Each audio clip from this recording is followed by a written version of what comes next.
जितनी भी माताएं एकादशी का व्रत करती है बहुत ध्यान से सुनना आज की कथा को। शायद जिंदगी में मिली ना मिली, पर ये कथा का रिश्ता तो बहुत ध्यान से सुनना, ध्यान से। स्कंद पुराण यहाँ तक कहती है कि इस कथा के चरित्र को जो श्रवण कर लेता है उसको 26 एकादशी करना भी नहीं पड़ती। इस एकादशी की केवल ये कथा सुनकर ही वो तर जाता है। बहुत ध्यान से सुनना इसको, कथा तो बड़े भाव से सुन लो इसको, है? बड़े प्रेम से।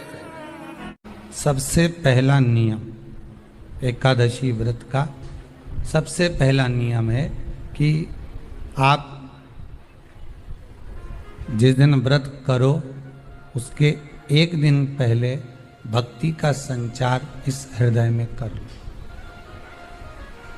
भक्ति का संचार इस हृदय में कर लीजिए। जिस दिन आप व्रत करो, जैसे एकादशी का व्रत कर रहे हो तो दशमी के दिन शाम का समय जब आवे, रात्रि जब होने लगे, शाम का समय आवे और रात्रि का आप जब भोजन ग्रहण करो तो उस भोजन में कोई ऐसा पदार्थ ग्रहण मत करिए जिस पदार्थ के कारण आपकी एकादशी बिगड़ जाए।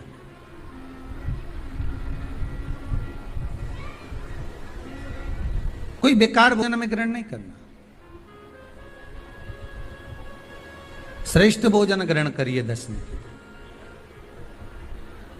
और एकादशी का दूसरा नियम बहुत ध्यान से सुनिएगा। जिस दिन आपकी एकादशी का व्रत हो उस दिन प्रयास करिएगा कि अपने हाथ से किसी भी वृक्ष की कोई पत्ती टूटे ना। अपने हाथ से किसी भी वृक्ष की, पौधे की, किसी भी वृक्ष की पत्ती अपने हाथ से ना टूटे। बहुत ध्यान दीजिएगा महाराज। एकादशी का ये दूसरा नियम है कि अपने हाथ से किसी पौधे की, किसी वृक्ष की, किसी डाली की कोई पत्ती टूटे ना, कोई पत्ती ना टूटे, इसका प्रयास करिए।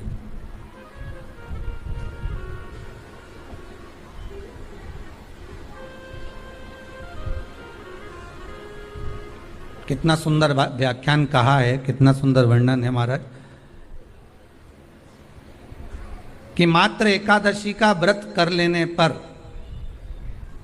मात्र एकादशी का व्रत कर लेने पर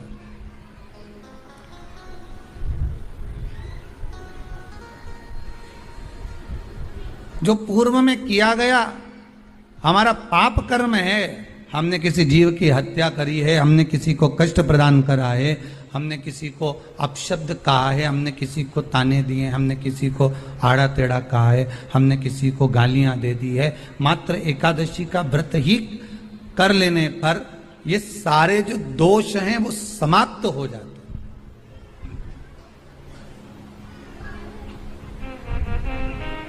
सारे दोष हमारे समाप्ति पर आ जाते हैं।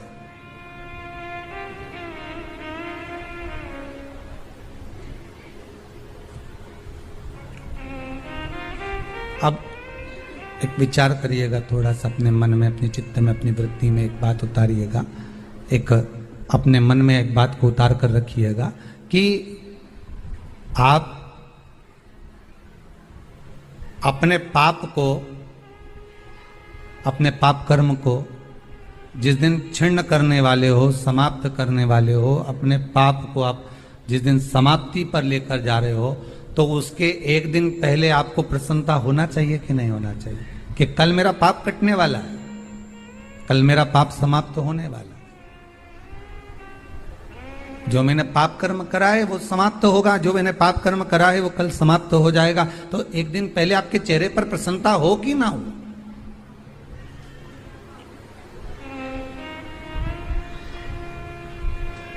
और चेहरे पर वो प्रसन्नता आपके आना चाहिए कि कल मेरा एकादशी का व्रत है, आज दशमी है, कल एकादशी का व्रत है, तो कल मेरी जब एकादशी का व्रत रहेगा तो मेरा ना जाने कितना कितना पाप, कितना असत्य, कितना झूठ, कितना प्रपंच वो समाप्त हो जाएगा। इसमें मुझे प्रसन्नता हो, इसमें मुझे आनंदता हो।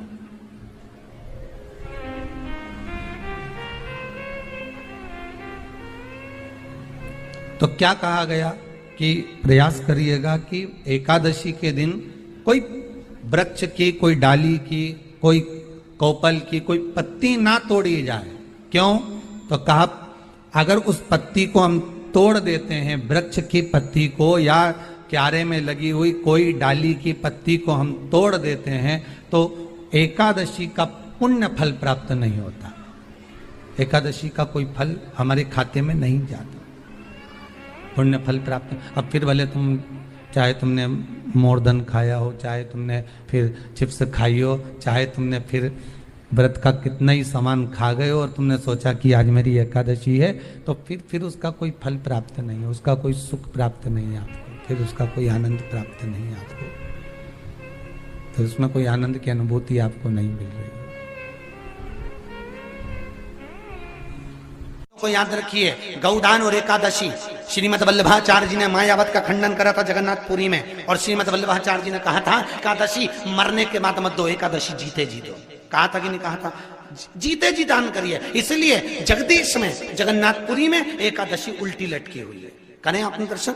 जगदीश में एकादशी को उल्टा लटकाया। क्यों? क्योंकि वल्लभ ने कहा कि एकादशी जीते जी दो। कई पंडितों कहते हैं तुम्हारे दादाजी मर गए, जब 12वें का दिन होता है ना तो पंडित जी संकल्प छुड़ाते हैं, दो एकादशी। बड़े बेटे ने 5 दे दी, छोटी बहू ने 3 दे दी, उसने 2 दे दी, उसने 2 दे दी, तो क्या तुम्हारे दादाजी भिखारी थे जो तुम्हारी एकादशियां लेकर जाएंगे? और तुम कौन होते हो दादाजी को एकादशी देने वाले? तुमने कौन सा इतने पुण्य कर लिए जो तुमने एकादशी दे दी? एकादशी के दान की महत्वता श्रीमद वल्लभाचार्य जी ने कहा कि कोई व्यक्ति अगर खटिया पर सड़ रहा है, पलंग पर तड़प रहा है, हॉस्पिटल में पड़ा हुआ है, तो निवेदन है कि उसको देखने जाओ तो अपनी करी हुई एकादशी में से 2 एकादशी का दान उसको तुरंत दे दो। क्यों? तो जिससे उसको मोक्ष मिल जाए, मरने के बाद नहीं। क्योंकि मरने के बाद तो वो 10वें के दिन, गरुड़ पुराण में लिखा है 10 दिन तक जीवात्मा घर की अटारी पे रहती है। कितने दिन? 10 दिन। 10 दिन के बाद जीवात्मा चली जाती है। कहां जाती है? उसको जहां जाना है। 3 दिन में उसको भोग भोगना पड़ता है जीवात्मा को। 3 दिन नरक का भोग भोगती है, उसके बाद स्वर्ग का भोग भोगती है। 18 दिन में ये प्रोसेस पूरी हो जाती है। कितने दिन? 18 दिन। 18 दिन के बाद में उस जीवात्मा को धान के खेत में पटका जाता है। किसके खेत में? धान के, चावल के खेत में। इसलिए कहते हैं एकादशी के दिन चावल मत खाओ। कहते कि नहीं कहते? और क्या कहते हैं? द्वादशी के दिन चावल खाना जरूरी है। एकादशी का पालना करना है तो द्वादशी को चावल का 1 ग्रास खाओ, तब द्वादशी को चावल खाओगे तो एकादशी लगेगी। चावल नहीं खाओगे तो एकादशी नहीं लगेगी। द्वादशी को चावल खाना जरूरी है। क्यों कहते हैं? क्योंकि धान के खेत में जीव को छोड़ा जाता है, उस धान के खेत में, चावल के खेत में जीवात्मा रहती है। उसको चिड़िया खाती है तो चिड़िया के रूप में जन्म लेता है, मनुष्य खाता है तो मनुष्य के रूप में जन्म लेता है। इसलिए एकादशी के दिन चावल नहीं खाया जाता, क्योंकि एकादशी के दिन हम चावल खाएंगे तो जीव हत्या का दोष लग जाएगा। फिर कब खाना है? द्वादशी के दिन। द्वादशी के दिन क्यों खाया जाता है? क्योंकि हम एकादशी के व्रत करे रहते हैं, और पहला घासा जब चावल का खाते हैं तो अपनी करी हुई एकादशी का पुण्य, जितने जीव हमारे मुंह में जाते हैं उनको उसका पुण्य मिल जाता है, और उनका फिर जन्म नहीं होता, वो तर जाते हैं, उनको एकादशी का भाग मिल जाता है। इसलिए कहते हैं एकादशी को चावल मत खाओ, पर द्वादशी को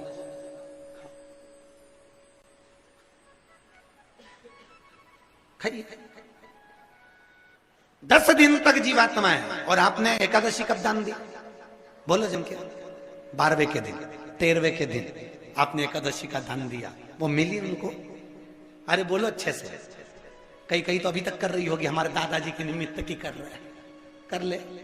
फिर वही वाली बात आ गई, गुलाब के फूल में पानी जारी है। एकादशी के दिन शंकर भगवान को चावल का दाना चढ़ाना चाहिए कि नहीं चाहिए?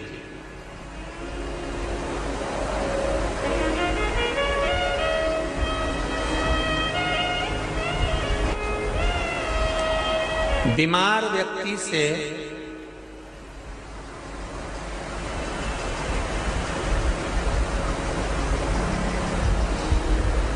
कोई बीमार व्यक्ति है, बहुत रोगीला, उसको बहुत रोग है, शुगर है, बीपी है, थायराइड है, सब कुछ है उसको, और वो रोगीला व्यक्ति जब डॉक्टर के पास जाकर पूछे, डॉक्टर साहब मेरी तबीयत ठीक नहीं रहती है, मैं बहुत कष्ट में रहती हूँ, बहुत तकलीफ है शरीर में। और अभी सावन का महीने का व्रत आ रहा है डॉक्टर साहब, 1 महीना में व्रत करती थी पहले, करूं कि नहीं करूं? तो डॉक्टर साहब क्या बोलेंगे? बोलते जाओ जरा जम के।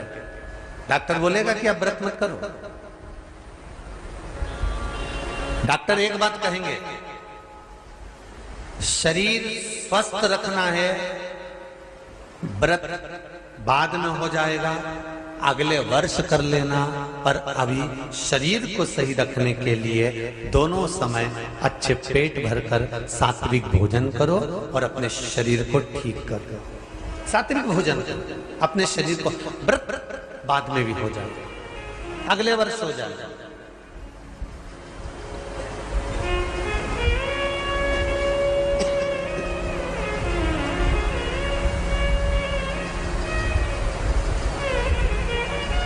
अभी तुम थोड़ा सवेरे 2 बिस्कुट ले लिया करो, सुबह नाश्ता ले लिया करो, भोजन ले लिया करो, फिर दोपहर में कुछ हल्का फुल्का लेकर थोड़ी थोड़ी देर में खाते रहना चाहिए हो।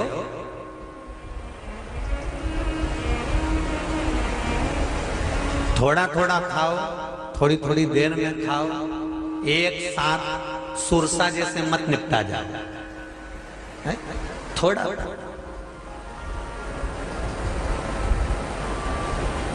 ज्यादा खाओगे और ज्यादा कमाओगे तो दूसरों को कष्ट नहीं होगा, कष्ट खुद को होगा। ज्यादा खाओगे अपाच्य हो जाएगा, रात की नींद उड़ जाएगी, शरीर में अच्छा नहीं लगेगा। ज्यादा कमाओगे, रात की नींद उड़ जाएगी, दुनिया की दृष्टि तुम पर पड़ जाएगी और तुम्हारी रातों की नींद। कमाओ भी उतना जितना खर्च कर सको और खाओ भी उतना जितना पचा सको। अति सर्वस्व वर्जक। डॉक्टर कहेंगे ये तुम्हारा व्रत जो है ना अगले साल कर लेना, इस साल मत करिए, इस साल तो आराम से भोजन वोजन करो, तुम लोग बढ़िया प्रेम से खाओ पियो। तो उसी तरह किसी ने पूछा कि चावल का दाना एकादशी पर भगवान शंकर को चढ़ा सकते हैं, चावल का दाना शंकर जी को चढ़ाते क्यों है, पहले तो वो समझ में। बेलपत्री का तो महत्व आपको बार बार बताया कि बेलपत्री शिव जी को क्यों चढ़ाई जाती है, कहीं रोग के लिए, कहीं बीमारी के लिए, कहीं किस कार्य के लिए, कहीं कोई कार्य के लिए, कहीं कोई कार्य के लिए। चावल का दाना अगर हम शंकर भगवान को चढ़ा रहे हैं तो क्यों चढ़ा रहे हैं, उसका कारण क्या है? चावल का दाना शिव को चढ़ाने का केवल एक कारण रहता है कि चावल को अक्षत कहते हैं।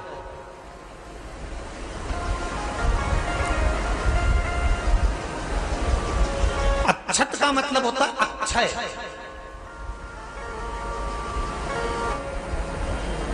उसका मतलब क्या होता है? अक्षय, जिसका कभी क्षय ना हो। जब हम भगवान शंकर को चावल का दाना चढ़ाते हैं, जैसे बहुत ध्यान दीजिएगा महाराज, बहुत समझने वाली बात है, बहुत ध्यान से।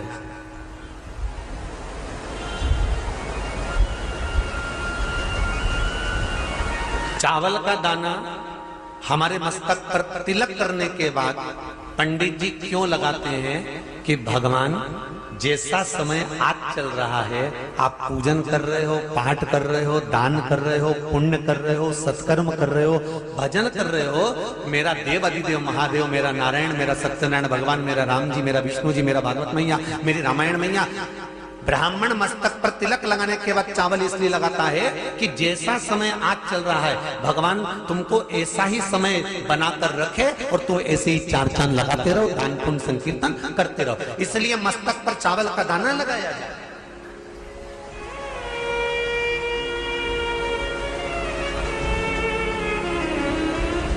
कोई मर जाता है,